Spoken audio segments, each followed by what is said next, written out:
Então, na análise léxica, suponha que você tem aqui esse seu arquivo fonte, tá? Então, você tem esse conjunto de caracteres no seu arquivo fonte.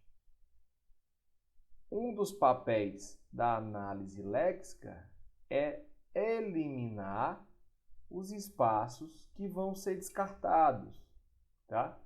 Então, os espaços aqui na nossa análise léxica não tem preocupação para eles, então eles vão ser retirados na hora em que eu faço o meu fluxo, tá? Outra coisa que a gente vai retirar aqui também, na própria análise léxica, são os comentários. Tá? Então, os comentários não precisam ser checados para o processo de compilação.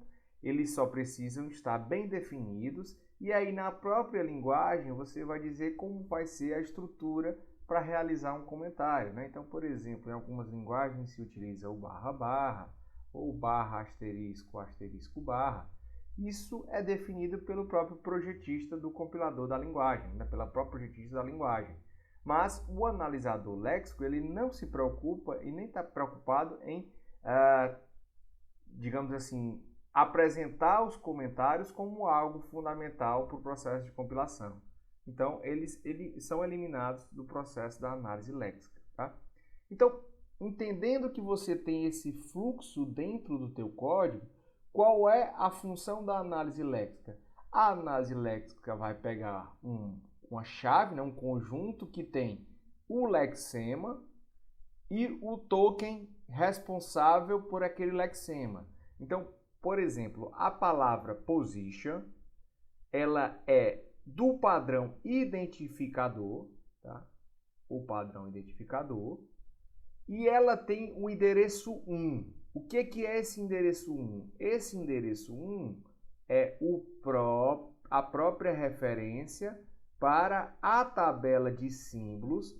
Eu vou apresentar uma entrada na tabela de símbolos que tem o lexema position do tipo inteiro, tá? Porque em algum momento aqui atrás ele já foi declarado como inteiro, e outras informações fundamentais que a gente ainda vai ver quais são necessárias para o nosso processo de compilação eficaz. O próximo lexema que a gente vai ler é o igual. Então, o igual está aqui. O igual é simplesmente o padrão igual, tá? Padrão de dizer que é o de igualdade.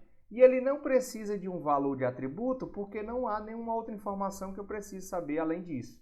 Então, o meu token gerado aqui é o próprio igual. Initial, ele é semelhante ao position. Então, initial tem o ID como padrão, é um padrão de identificador, né? Ou seja, de variável. E ele tem agora o segundo endereço na minha tabela de símbolos. Então, se eu quiser obter qualquer informação desse elemento, eu vou lá na minha tabela de símbolos e pego a informação que eu quero para o restante do meu processo de compilação. Ou ainda atribuo à medida que eu for checando as informações lá durante todo o processo. Por isso a tabela de símbolos é diretamente relacionada. Depois eu tenho a leitura do mais. O mais é somente o operador de adição. Tá? Então o operador de adição não preciso mais de nenhuma outra informação atrelada para ele. Então eu só digo que encontrei um operador de adição. Rate. O rate ele é semelhante ao position e ao initial. Então, o rate ele tem a característica de identificador e agora ele tem o nosso local como terceiro endereço da tabela de símbolos. Supondo que o rate já é um pouco diferente porque ele é do tipo float, né? Suponho que eu já tenho feito uma declaração lá atrás. Então, eu vou identificá-lo como tipo float. O vezes, né, o operador de multiplicação, é semelhante ao operador de soma. E, finalmente, a gente encontra o número 60, que vai cair dentro do padrão de números da nossa linguagem, e ele representa o quarto endereço da tabela de símbolos, tá? E aí, esse número é o lexema 60, é inteiro, tem algumas características associadas a ele. Então, o fim da minha análise léxica para esse código que eu acabei de ler deve ser o conjunto na ordem de lexemas atribuído. Então, eu teria o ID com o endereço 1, que é um token. O próximo token é o igual, então o primeiro token é esse, o segundo token é esse. O terceiro token estaria aqui, o quarto é o mais, o quinto é o ID com o terceiro da posição, o sexto é o operador de multiplicação, token, e finalmente o num é o quarto e último token encontrado para esse pequeno exemplo que nós acabamos de definir. Tá? Então, para a análise léxica, nós vamos nos preocupar em descartar os espaços em branco, descartar os comentários e identificar quais os lexemas e quais seus padrões responsáveis por essa identificação, por essa representação. Para fazer essa estrutura de identificação, eu já adianto, nas próximas aulas nós vamos usar o conceito de autômatos finitos. Tá? Então, os autômatos finitos é que vão ser nossos responsáveis por reconhecedores de padrões. Tá? Então, digamos assim, que é a teoria da computação, né, das linguagens, sendo aplicada agora na prática de forma algorítmica. Já na próxima fase, na análise semântica, nós vamos receber o nosso fluxo de tokens, que foi pré-estabelecido na análise léxica, e aí o nosso fluxo de tokens ele vai ser adaptado para uma estrutura sintática através de uma árvore, né? Uma árvore sintática. E o que a gente tem nessa nossa árvore sintática? A gente tem o operador de atribuição, tá? Que é o nosso lexema igual. Ele tem como filhos o identificador, que é o nosso primeiro token, com o endereço 1 na tabela de símbolos. E tem ainda outra operação, tá? Que é o nosso token de soma.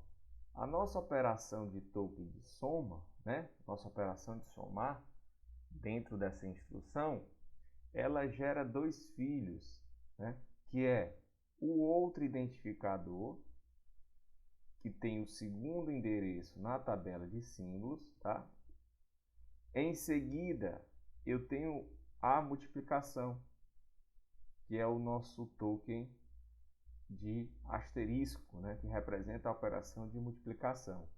E aí essa operação de multiplicação, por sua vez, ela tem outro identificador com o seu terceiro, com a sua terceira chave lá na busca para a tabela de símbolos, e um número, né, com o quarto elemento na tabela de símbolos.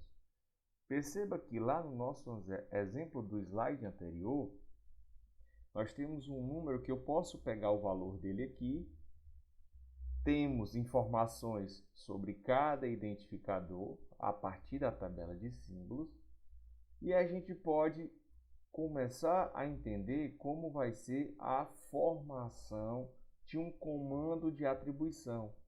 Então, um comando de atribuição ele vai ter uma estrutura parecida com essa árvore e alguns aspectos podem ser evidenciados aqui.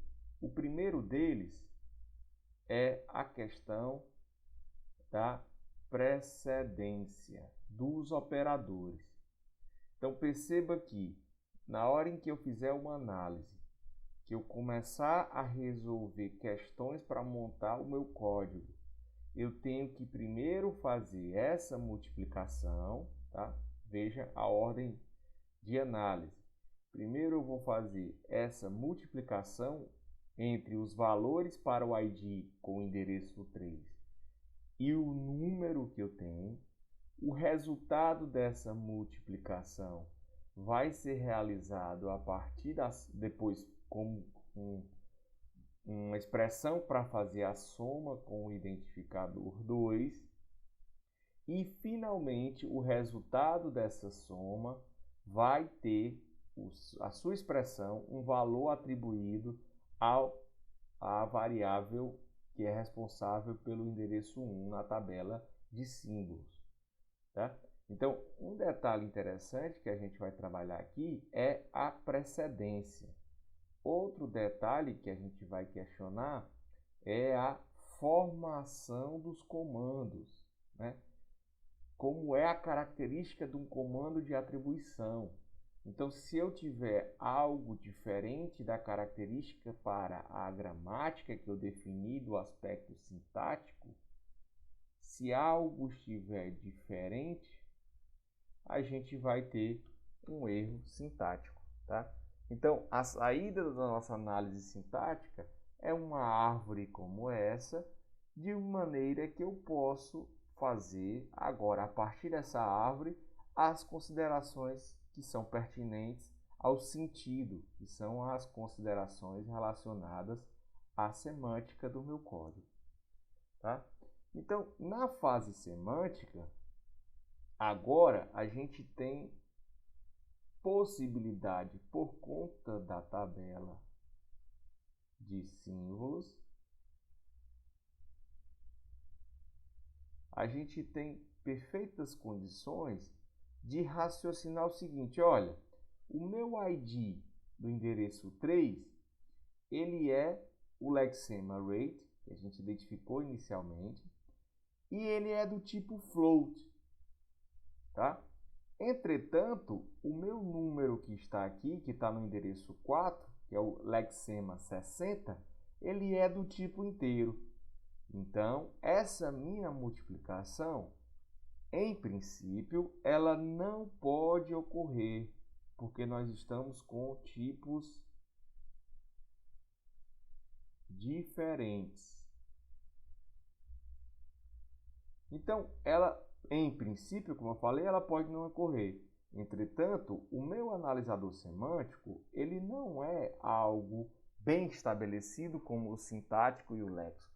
Ele é um analisador que tem um aspecto mais artesanal, tá? Esse analisador semântico, a gente vai trabalhar da forma que preferir. Então, eu posso incluir, por exemplo, um casting implícito e fazer uma conversão para que essa operação ocorra sem que eu tenha um erro semântico aqui, tá? Então, são esses aspectos na semântica que a gente vai tratar. Claro, dentre outros, né, vários outros, né, a gente pode ter também um aspecto de escopo entre variáveis para ser tratado, né, de classes também. Bom, então eu tenho vários aspectos, mas o mais interessante é trabalhar com a relação dos tipos dos identificadores. Então, se a gente puder dar uma introdução à análise semântica, a gente vai se preocupar um pouco mais com o tipo dos identificadores na construção do nosso compilador. Tá? Então, a análise semântica, ela recebe aquela árvore sintática e ela trabalha em cima dessa árvore sintática a partir do momento em que ela checa, por exemplo, os tipos incompatíveis com o auxílio da tabela de símbolos. E essa análise semântica vai ter como saída a própria árvore, né? A própria árvore. Alguns autores chamam de árvore sintática modificada, porque podem ter operações de caching, podem ter algumas variações. Entretanto, a gente tem, no fim das contas, a saída como uma árvore realmente, né? Então, na próxima fase, a gente pode pensar no conceito da correção, né? Aliás, na semântica ainda, né? Antes da próxima fase, que seria, por exemplo, o que a gente comentou do caching, tá? Que é fazer uma operação que vai melhorar, né? Não vai dar um erro direto para o programador, que o próprio compilador pode resolver esse aspecto sem que o programador perceba essas operações de uma forma mais direta, ou então sem que ele explicite isso no próprio código. Então, a geração de código aqui agora, ela pega a minha árvore intermediária, tá? E faz algumas operações para fazer realmente o código direto na minha máquina, né? Para ficar mais próximo ainda do código de máquina. Então, eu tenho a própria árvore lá, vou usar algumas funções da geração do código e vou montar, continuando a minha própria árvore sintática, e agora eu vou refazer com um código intermediário. Então, por exemplo, a minha operação de atribuição daquele exemplo inicial, a gente vai usar uma estrutura que é conhecida como código de 3 endereços, tá? Que ele vai facilitar diretamente, né, um passo mais à frente para gerar o nosso código de máquina. E também, com essa estrutura que a gente vai usar, nós podemos perceber em algum momento facilidades para realizar otimizações nas instruções, tá? E aí essas otimizações a gente já viu, né? Tem impacto diretamente no tempo de compilação, né? Impactos também com relação a menor uso da energia, né? Porque o processador e os dispositivos vão ter a energia diretamente ligada à quantidade de instruções que vão fazer, tá? E aí, para aquele nosso exemplo, a gente vai gerar um código que tem essa característica. Por exemplo, o num4 recebe o valor 60, tá? Variável temporária 1, né? Aplica a função int to float no número 4, é a próxima instrução. Perceba que nesse conjunto de instruções eu tenho no máximo 3 endereços associados, né? Aqui eu só tenho o endereço da num1, aqui eu tenho o endereço de t1 e num4, aqui eu tenho na próxima operação t2, eu vou fazer agora uma temporária 2 que recebe o id3, que é a variável id3 vezes o t1. Então eu só tenho 3 endereços aqui para cada instrução. Na próxima, o próprio T3 recebe o ID2 mais o resultado de T2. Mais uma vez, eu só tenho 3 endereços.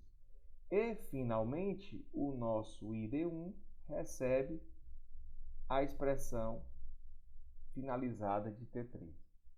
Então, o que a gente fez até aqui foi pegar o nosso código de uma linha de atribuição, identificar as partes fundamentais, que são os lexemas e os tokens, em seguida montar uma árvore sintática bem formada da regra da linguagem que eu vou aplicar na análise sintática.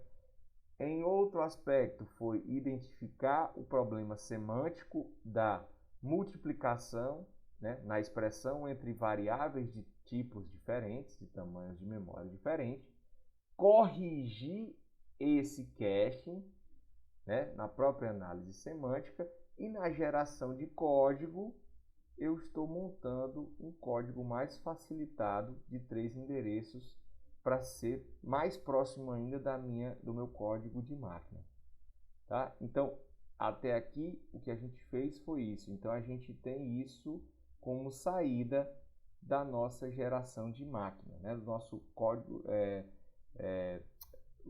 o código intermediário, né, para mais próximo do nosso código de máquina. E aí eu poderia, por exemplo, aplicar um otimizador de código, né?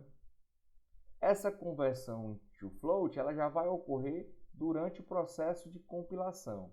E eu poderia eliminar essa variável T3, porque ela só vai ser usada apenas uma vez. Então, o código que a gente recebeu da fase de código intermediário, geração de código intermediário,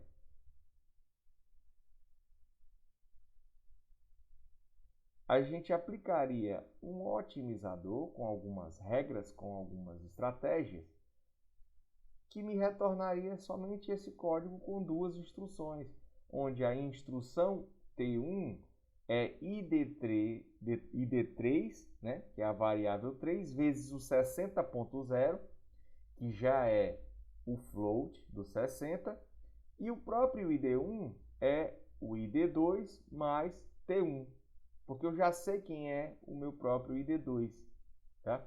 Então, a nossa operação, que teria um número maior de instruções, passa a ter um número de menor de instruções.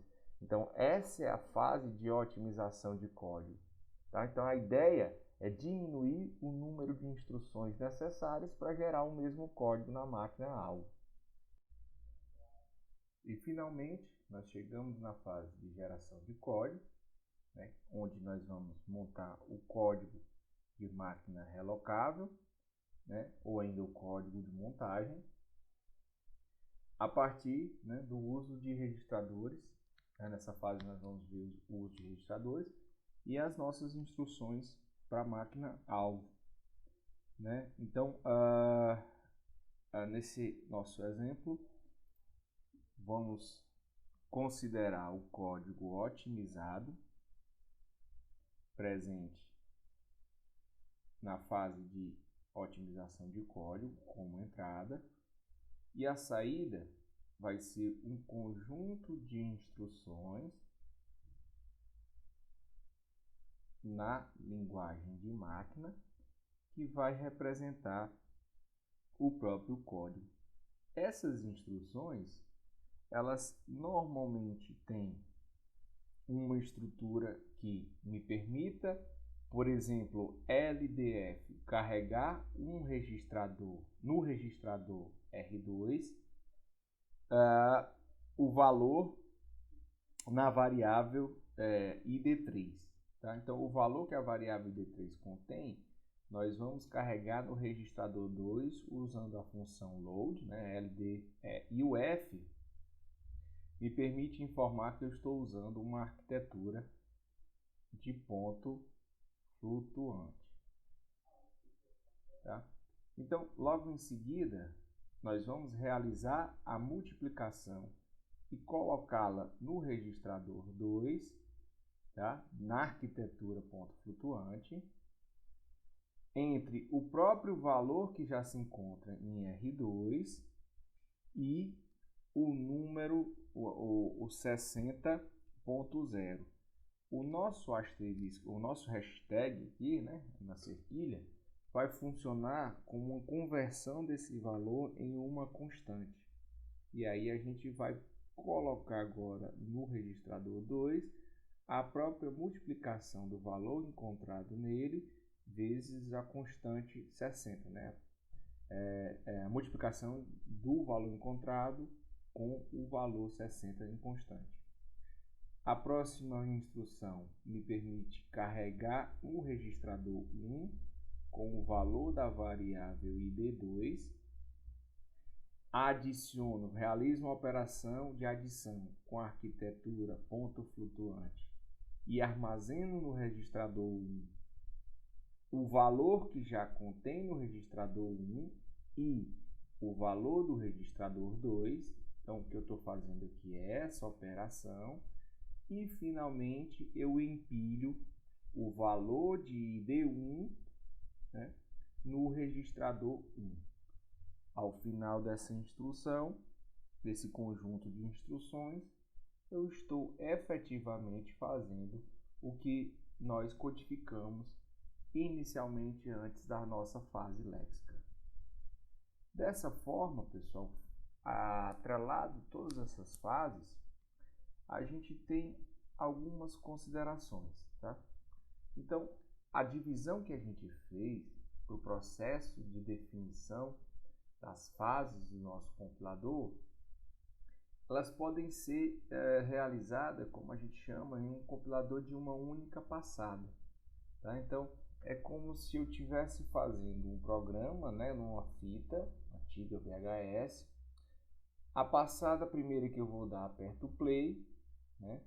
E aí, cada vez que eu for fazer mais alguma operação, né, eu tenho que voltar toda a análise, né, do início para fazer mais uma vez outra verificação ou síntese no meu código. Então, por exemplo, você pode usar a passada 1 e fazer a análise léxica, a sintática, semântica e a geração de código intermediário, como o front-end. E aí, você pode fazer mais uma passada, usando agora somente a parte da otimização, que é efetivamente opcional. Lembrando que a gente pode ter uma otimização não dependente de máquina e uma que vai depender da máquina alvo. Tá? Então pode ser não dependente ou ainda dependente. E finalmente, numa terceira passada, vamos fazer a análise de back-end ou ainda de síntese, né? Onde a gente vai fazer a geração do código específico da máquina. Tá? Então essa é uma consideração que a gente pode utilizar no nosso projeto. Tá? E se a gente considerar essas formas, nós poderíamos aplicar o front-end, né, como uma passada, a representação de código intermediário e em seguida aplicar o back-end em 3 passadas, né, como uma otimização de código não dependente, como uma otimização dependente e ainda como uma geração de código de máquina. Ou ainda a gente pode fazer separadamente cada análise léxica numa passada, análise sintática em outra e o análise semântica em outra, com a geração de código intermediário. E essa representação intermediária a gente pode botar para uma fase de back-end. Então a gente pode considerar, digamos assim, esse contexto conceitual para fazer a representação do nosso compilador. E aí a gente chega num ponto importante na identificação, né, e manipulação dos erros de cada fase, né? Então cada fase pode detectar diferentes erros. Dependendo da gravidade, a gente pode ter, né, uma forma de recuperação do compilador automático e que ele continue fazendo o processo de compilação, né? Ou ainda ignorar o erro e apresentá-lo, né? De alguma forma não vai ser suficiente, né? No HTML, se você colocar uma tag errada, ele vai apresentar, por exemplo, uma tabela que não está faltando uma linha ou uma tabela que uma coluna não aparece. Então, o que a gente faz, na maioria dos casos, é que quando você tem um erro, você pode desencadear vários outros, né?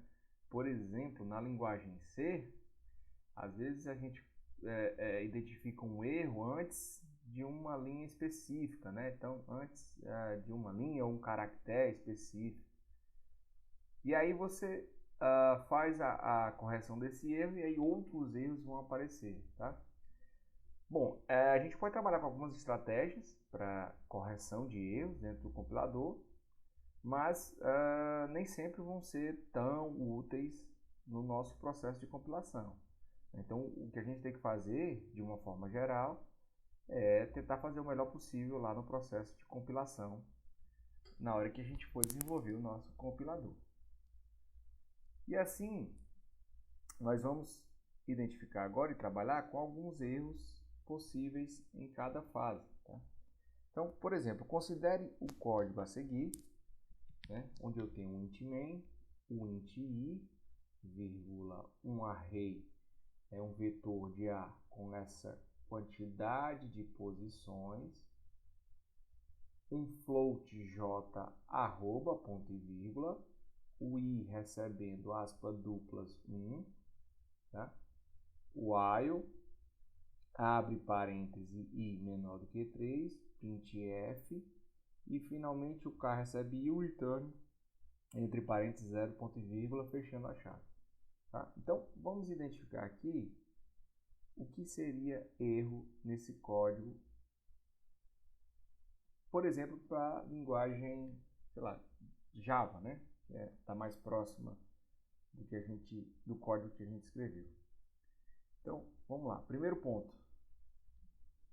Esse número, essa quantidade de memória, vai me dar uma violação no tamanho da memória que eu vou reservar para essa variável vetor A.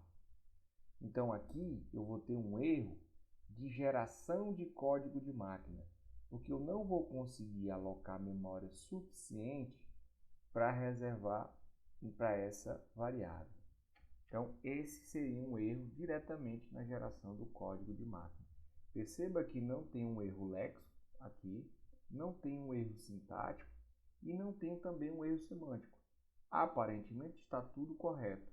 Então, se há um erro para ser evitado aqui, deve ser na fase em que eu tenho a geração do código de máquina, porque eu não consigo alocar memória desse tamanho para esse vetor. Principalmente porque a gente vai montar, né, essa alocação nos registradores para armazenar valores associados a ele. Então, isso seria efetivamente um erro no código de máquina. O arroba, j-arroba. Aqui eu teria um erro na forma de identificador. Então, para minha linguagem, normalmente as variáveis elas são compostas inicialmente por um caractere, tá? Um caractere. Então, eu inicio com um caractere e depois eu faço uma variação de caractere ou número. E aí a gente tem uma expressão aqui que representa, por exemplo, o padrão de identificador, tá? Então, só para deixar mais claro aqui, identificador, por exemplo, poderia implicar em letra com o underline, ou letra com o underline barra número, tá? Então, essa expressão regular aqui me permite identificar o padrão de identificador. O que acontece é que ao tentar encontrar esse padrão j-arroba, eu estou violando a formação desse padrão aqui, que é uma expressão regular, e, portanto, eu não consigo entender isso como uma variável, um identificador, e não consigo montar um token. Assim, eu tenho um erro léxico associado a essa parte do código, tá? Então, esse seria basicamente um exemplo de um erro léxico. O i recebe aspas duplas, aspas duplas. Lembrando que o nosso int i foi declarado anteriormente e a gente está atribuindo o tamanho de uma string para o i. Nesse caso, não faz sentido. Então, eu teria um erro semântico lá que deve ser reportado pelo meu analisador semântico, ou reportado ou corrigido diretamente por ele. Então, aqui a gente tem um exemplo de erro semântico dentro da análise desse código. O while i, né, abre parênteses e menor do que 3. Aqui a gente está diante de um erro sintático. A construção do comando while, ela deve ter um abre parênteses e um fecha parênteses dentro da condição de uma expressão. Aqui eu não tenho fecha parênteses, né? Então aqui me permite informar que o meu analisador sintático é que vai ser o responsável por identificar esse erro. A construção da minha linguagem, a construção do meu código para algumas instruções está deficiente e aqui a gente vê a deficiência dessa construção. Então, o analisador sintático vai ser o responsável por informar e dizer que isso não está correto e deve ser corrigido para que a gente tenha a saída como esperado, tá? Na nossa programação. O nosso K aqui vai ser um erro contextual, ou seja, um erro semântico, violação de identificadores conhecidos. Nós não declaramos o K em nenhum momento no nosso código. Então, o analisador semântico vai ser o responsável por reportar esse erro na hora da sua análise. Então eu precisaria ter declarado o meu CA antes para que ele pudesse operar de forma correta aqui e o compilador aceitasse esse código.